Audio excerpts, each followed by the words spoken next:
Vigilance ଜାଲରେ ପଡ଼ି ସୁନ୍ଦରଗଡ଼ ଜିଲ୍ଲା କୋତ୍ରା ସିଡିପିଓ ଜୟଶ୍ରୀ ପଟ୍ଟନାୟକ ଗିରଫ ହୋଇଛନ୍ତି।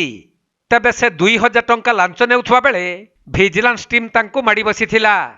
ମିଳିଥିବା ସୂଚନା ଅନୁଯାୟୀ କିଛି ଦିନ ତଳେ ସିଡିପିଓ ଜୟଶ୍ରୀ ପଟ୍ଟନାୟକ କୋତ୍ରା ତେଲିଘନା ଗୌନ୍ତିଆପଡ଼ାର ଅଙ୍ଗନବାଡ଼ି କେନ୍ଦ୍ର ଗସ୍ତରେ ଯାଇଥିଲେ। ହେଲେ ଉକ୍ତ କେନ୍ଦ୍ରର ଅଙ୍ଗନବାଡ଼ି କର୍ମୀ ଉପସ୍ଥିତ ନଥିବାରୁ ତାଙ୍କ ବିରୁଦ୍ଧରେ କୌଣସି ରିପୋର୍ଟ ପ୍ରଦାନ ନ କରିବା ବାବଦରେ ଅଙ୍ଗନବାଡ଼ି କର୍ମୀଙ୍କୁ ସେ 5000 ଟଙ୍କା ଦେବାକୁ ଦାବି କରିଥିଲେ। ଯାହାକୁ ନେଇ ଅଙ୍ଗନବାଡ଼ି କର୍ମୀ ଜଣକ ଭିଜିଲାନ୍ସର ଦ୍ୱାରସ୍ଥ ହେବା ପରେ ଲାଞ୍ଚୁଆ ସିଡିପିଓଙ୍କୁ ଧରିବା ପାଇଁ ଯୋଜନା ପ୍ରସ୍ତୁତ ହୋଇଥିଲା। ସେହି କ୍ରମରେ ସିଡିପିଓ ଜୟଶ୍ରୀ ପଟ୍ଟନାୟକ କୋତ୍ରାସ୍ଥିତ ନିଜ କାର୍ଯ୍ୟାଳୟରେ 2000 ଟଙ୍କା ଲାଞ୍ଚ ନେଉଥିବା ବେଳେ ପୂର୍ବରୁ ସେଠାରେ ଛପି ରହିଥିବା ରାଉରକେଲା ଭିଜିଲାନ୍ସ ବିଭାଗର 6 ଜଣିଆ ଟିମ୍ ତାଙ୍କଠାରୁ 2000 ଲାଞ୍ଚ ଟଙ୍କା ଜବତ କରି ଗିରଫ କରିଥିଲେ। ପରେ ଭିଜିଲାନ୍ସ ବିଭାଗର ଟିମ୍ ରାଜଗାଙ୍ଗପୁର ଲିପ୍ଲୋଇ ସ୍ଥିତ ତାଙ୍କ ପୈତୃକ ବାସଭବନରେ ପହଞ୍ଚି ଚଢ଼ାଉ କରିଛନ୍ତି।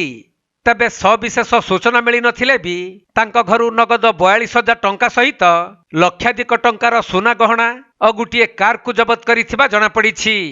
ସୂଚନାଯୋଗ୍ୟ ଯେ ପ୍ରାୟ 2 ବର୍ଷ ତଳେ ଜୟଶ୍ରୀ ପଟ୍ଟନାୟକ କୋତ୍ରା ସିଡିପିଓ ଭାବରେ ବଦଳି ହୋଇ ଆସିଥିଲେ।